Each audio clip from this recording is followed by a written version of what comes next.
How's it going? How are you? Happy Friday, you guys. I hope you guys are doing well. I just wanted to hop in here live because I haven't, first of all, gotten on here recently, but I wanted to share a couple of things that I've been having on my heart. Hey, how are you? How's it going? How's Minnesota going? So I wanted to share a couple things because over these last couple months, I've been feeling a little bit mentally drained and burnt out. Burnout on my job, burnout on just different areas in my life. And so I was feeling burnt out, not only physically, but mentally. And sometimes I wanted to check out because I was burnt out. So I wanted to share. Hey, Shirley, how's it going? I hope you're doing well. Thanks for tuning in.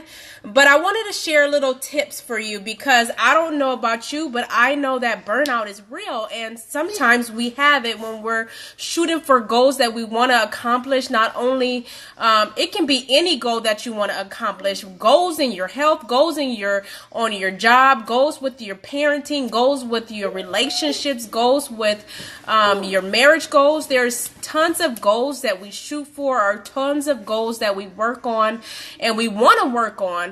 And sometimes we can get overwhelmed. Sometimes we can get burnt out per se if we're not careful, because what happens when we achieve a goal? Goals are hard to go for. First of all, sometimes we calculate wrong of how long it's going to take us to achieve a goal, and we sometimes feel that we should be at a goal sooner or faster than what we are or where we are in our journeys. And sometimes that can leave us defeated, that can leave us feeling burnt out, stressed out, and everything else. So how do you prevent burnout? Mentally, physically, emotionally, we all have burnout. How can we prevent it? Maybe you're not giving. Yes, overload on your goals is exhausting. It is exhausting. And over the last couple months, I was just feeling so exhausted. And I don't know about you. I'm a stress eater, or I'm a very emotional eater. I have a lot of things in my past with binge eating and everything else. And I felt that those things were coming back on me, and some of those habits that I got over with a long time ago was starting to creep back in. And I had to refocus and rededicate myself to why I was wanting or chasing after these goals and why I wanted them in the first place. Because sometimes if you don't connect often back to your goals, it can leave you like, hey, what am I even doing this for? What am I here for? What am I doing this for? So sometimes we might not even think we can achieve that goal. Maybe, I've tried to create big goals for myself. I've tried to create goals that maybe take me a little bit longer to achieve, just to see and press the button to get out of my comfort zone, because comfort zones are dead places. So what do I do to get over a burnout? Either it's physical, mental, emotional. We all have it. We all have those periods, but sometimes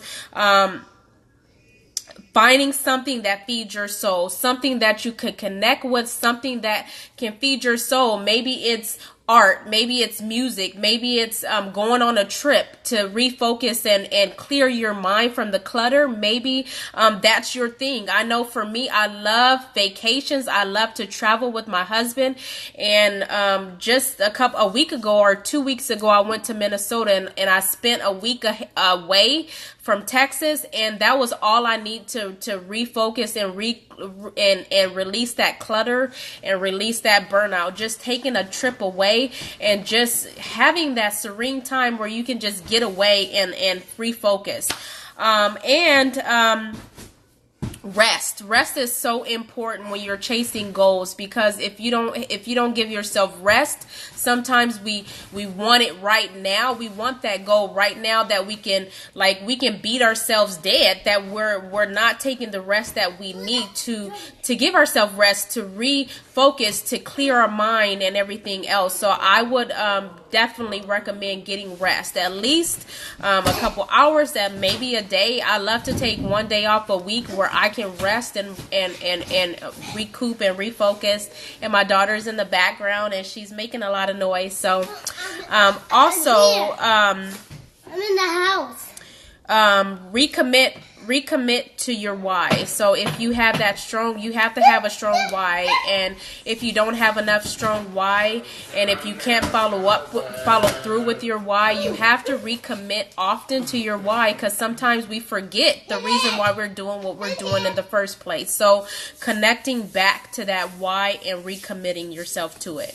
Also, get an accountability partner. Accountability partner is a major. If you don't have somebody that can hold you accountable, hey, I have somebody that wants to say hi to you. Do you want to say hi? Yeah. Hi. She's gonna come say hi to you. Hi.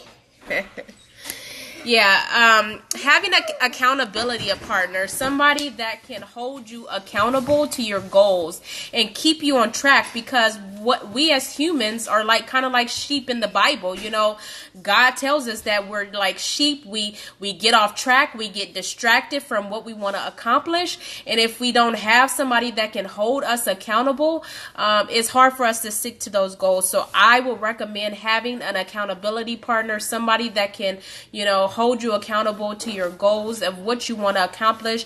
You guys can shoot ideas off of each other and kind of encourage each other. Yeah, she's growing up so fast. She's 5 years old now. So I'm going to go back and see what she says. I put a note on my refrigerator asking, why are you eating? Honestly, answer self. This helped me for binge eating. Girl, I'm going to do it. Thank you so much for sharing that tip.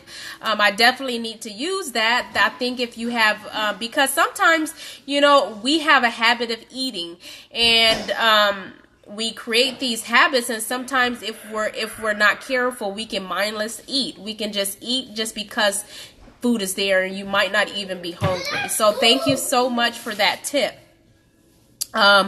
Let other people in. It is so important, if you shooting for a goal, if you have a goal, to let people in on your goals.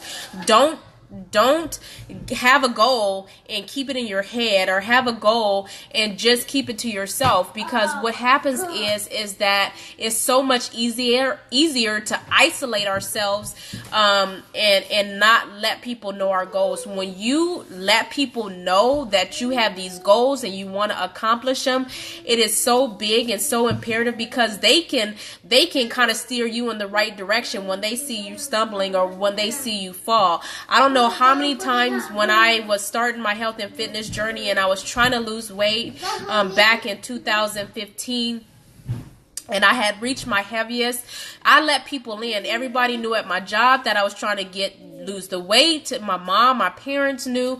A lot of people knew, because I knew that I could not do this alone. I knew that, you know, for me, I was always yo-yoing. I was always up and down. I had tried so many quick fixes.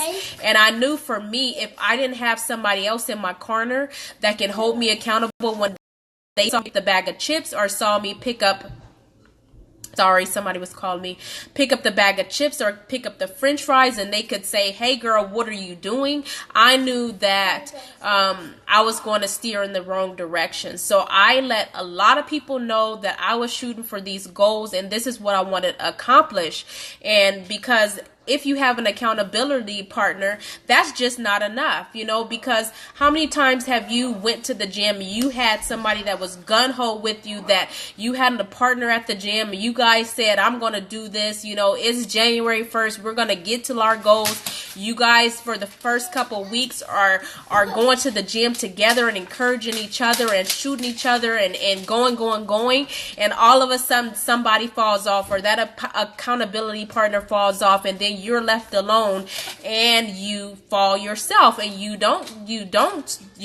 stop going to the gym, you stop doing what you were doing because you don't have that person that holds you accountable. So having other people in, letting other people know is so imperative, because it allows you to kind of get to your goal faster. And find something that you can celebrate yourself for weekly. So you're going for these goals and you want to accomplish. Find something, celebrate the little wins is what I was taught a long time ago. You have to celebrate yourself while you're trying to chase for that big goal. And we have to celebrate the little successes because those are imperative, because that's what creates the big successes in life. So celebrating those little wins, you know, I just bought me a outfit for my birthday. My birthday is next month, and I want to fit it in, and I want to get it in. So I hung it up on my in my closet, and I look at it often because I'm shooting for goals in my health, and I want to get into this outfit for my birthday. So I'm working hard to accomplish that. So celebrate it. You know, reward yourself. That's part of rewarding yourself for getting closer to your goal is so imperative. If you're trying to lose weight, don't celebrate reward yourself with food.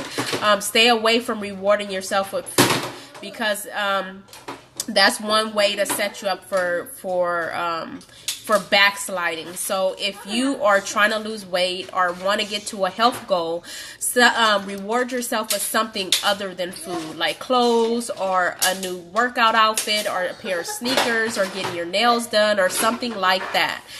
Also, be patient. Be patient, because oftentimes we don't have the right calculations when we're getting to a goal. We don't calculate how long it's going to take us to get to a goal. And sometimes we set these unrealistic expectations of how long it's really going to take to get to our goal. So setting realistic marks for your goals is very imperative. You know, I didn't calculate my weight loss goal for, you know, I didn't calculate right. So be patient with yourself. If it takes you longer, that is okay to reach your goals. You're the only one, you know, you're you against you. You're trying to get better for you. So really giving yourself enough patience, enough grace to say, if I fail today, I can pick up tomorrow and get back on the wagon. Because my motto is, as long as you're getting back on the horse, you're always winning. Because what happens when we quit, when we give up, that's when we fail. And if you're getting back on the horse every single time you stumble, then you're winning in my book. So that is my tips for burnout, how to prevent burnout, how to prevent that burnout physically, mentally, emotionally, and using these little tips that you can apply if you have had a burnout, or if you have been emotionally burnt out, or physically or mentally burnt out. I hope it helped. I hope that you can apply some of these tips that I have mentioned above. Thanks for tuning in. I appreciate you. You guys have an awesome Friday, and enjoy your weekend. Talk to you later. Bye.